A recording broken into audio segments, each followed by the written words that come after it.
Muy bien, buenas noches. Ya todos estamos enlazados. Licenciado, bienvenido. Muchas gracias, Omar. Muy buenas tardes, buenas noches, mis estimadas amigas y amigos.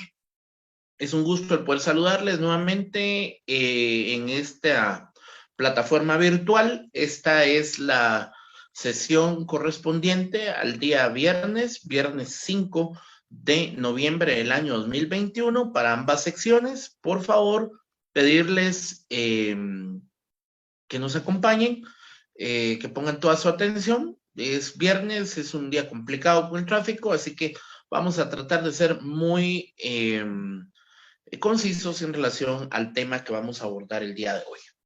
Bueno, hemos venido hablando del tema de la sociología criminal, la relación entre la sociología, el derecho penal. Hemos hecho referencia a algunos conceptos como la desviación social, que fue el tema particular que nos ocupó el día de ayer jueves. Y el día de hoy vamos a centrar nuestra atención en un concepto denominado anomia. Anomia, así como lo escuchan, A-N-O-M-I-A, anomia. A ver, ¿en qué consiste el concepto de la anomia? Este es un concepto particularmente utilizado en materia sociológica. Tiene una raíz etimológica básicamente que hace referencia a la ausencia de ley, la ausencia de legislación, ¿verdad?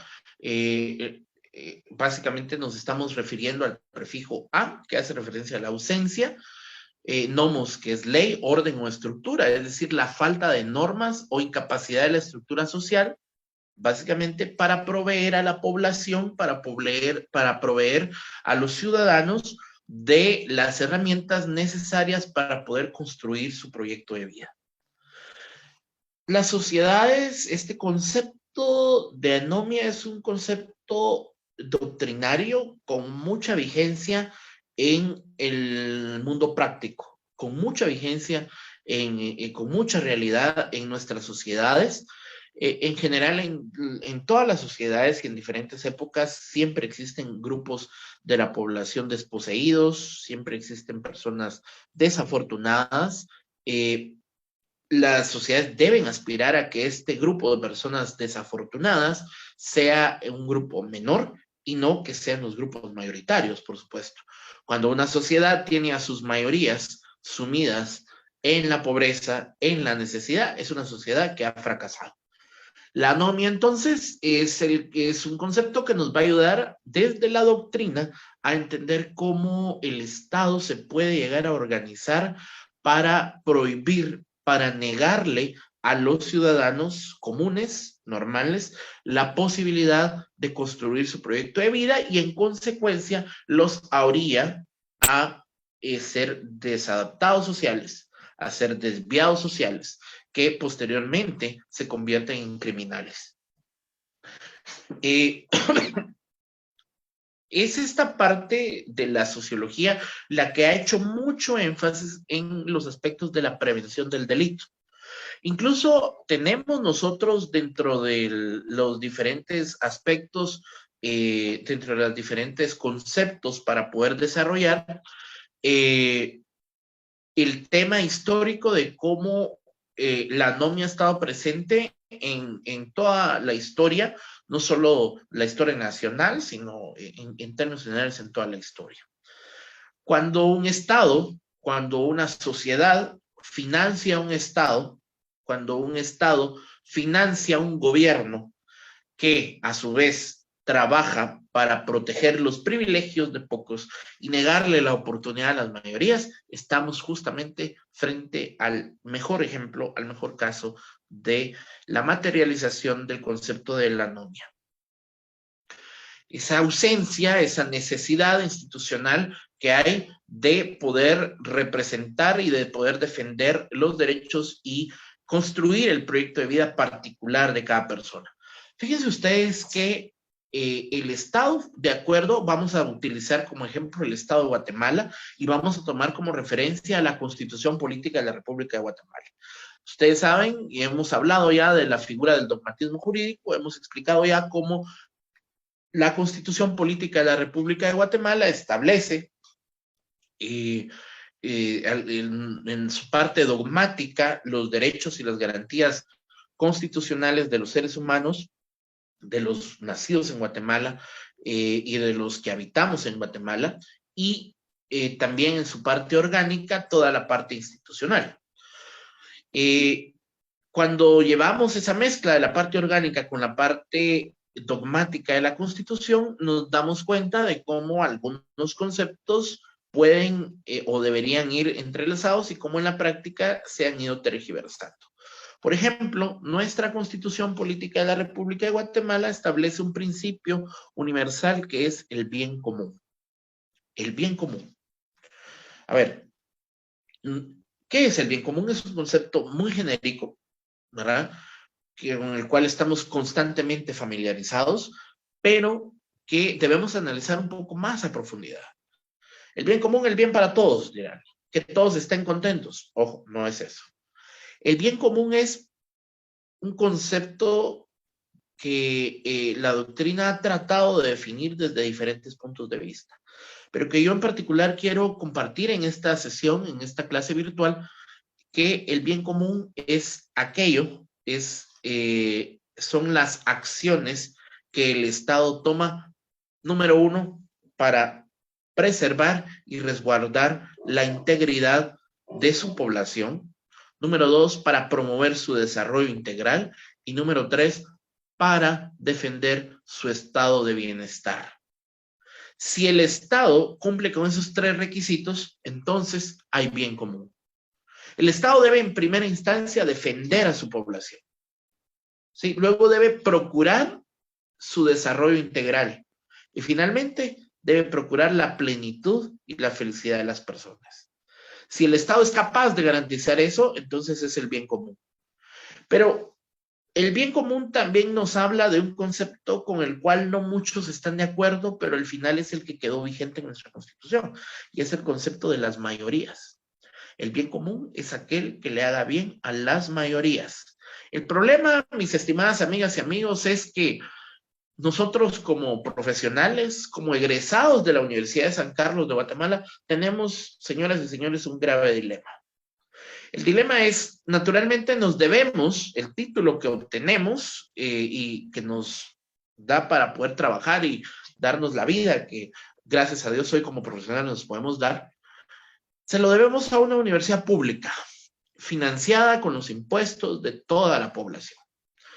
Esto nos hace profesionales egresados que le debemos a la población un reintegro de carácter social para defender a las mayorías. Pero ¿qué pasa cuando las mayorías están siendo objeto de manipulación y nos toca aún así defender a las mayorías?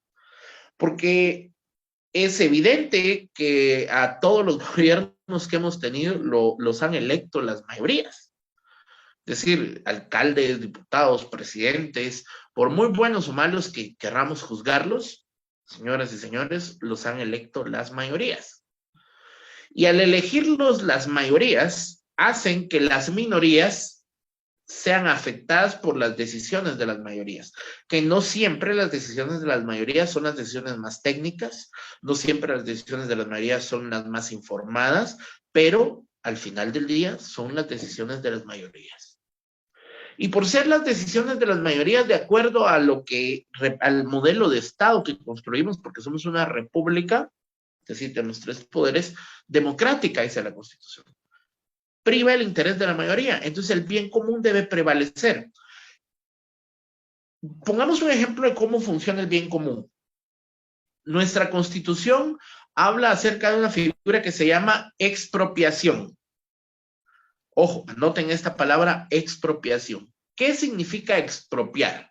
Si ustedes van al diccionario de la Real Academia de la Lengua Española, expropiar es la capacidad que tiene el Estado de tomar la propiedad, por eso se llama expropiar, hace referencia al concepto de propiedad privada. Expropiar, es decir, tomo la propiedad privada de alguien y la vuelvo propiedad de todos. ¿Se puede hacer eso en Guatemala? Sí se puede hacer.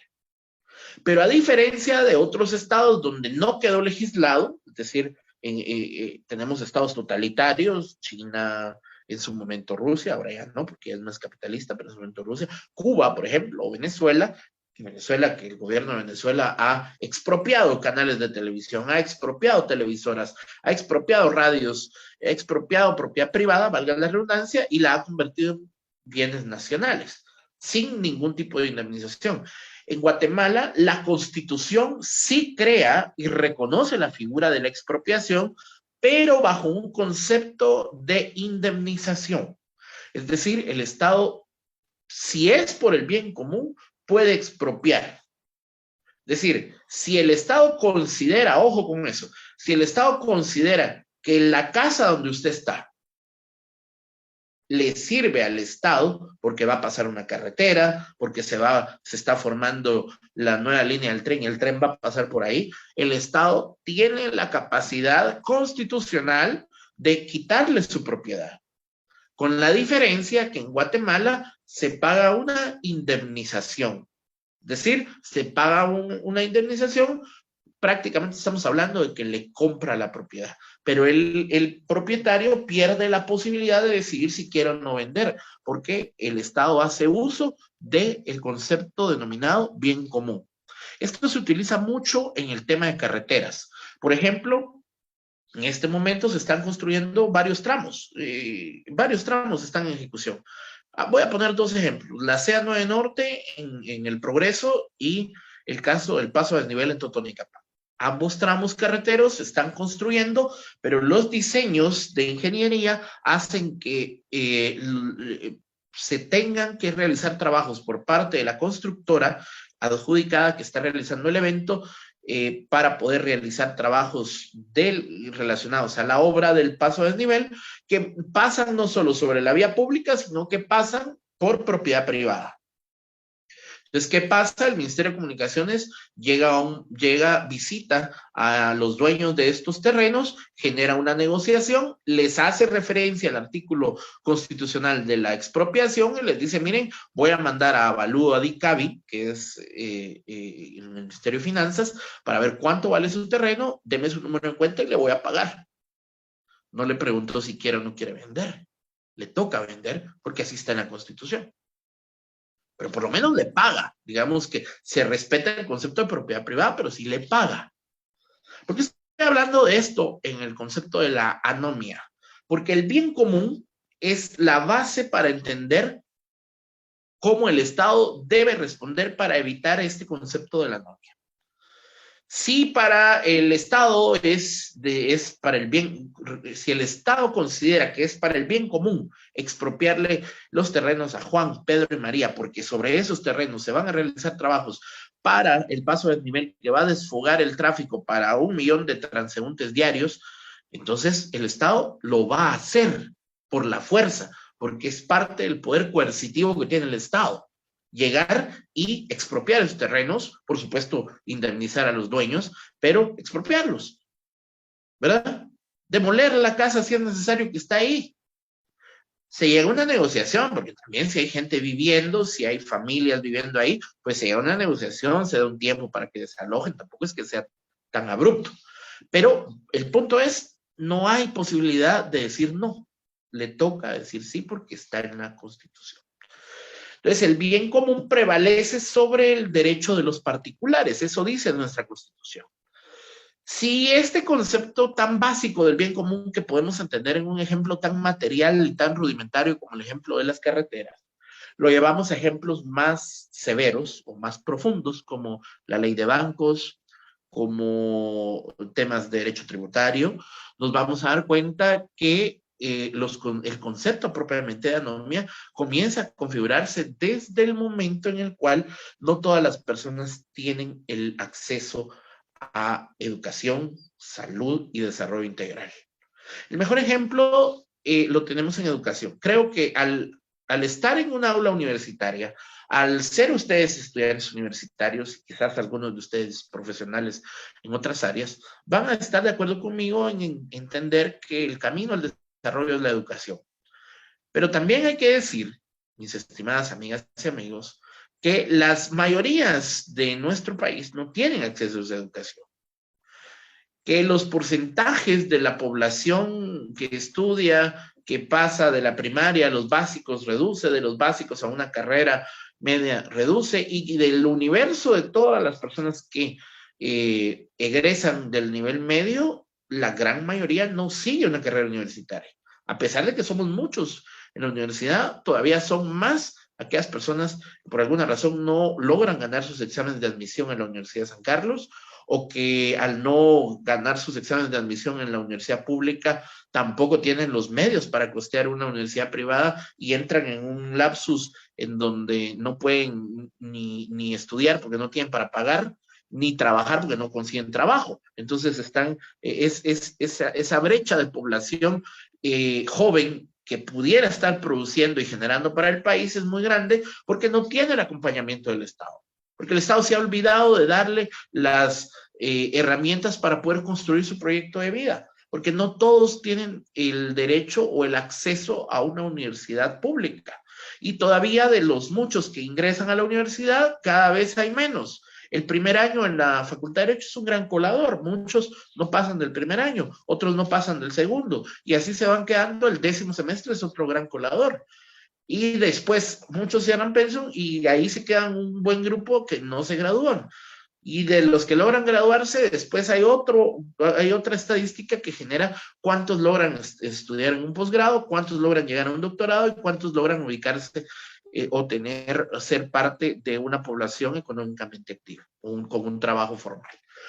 Entonces, la situación social es grave, y esta situación social genera lo que la sociología conoce como anomia, es decir, esa acción por medio de la cual los estados van dejando fuera a su población.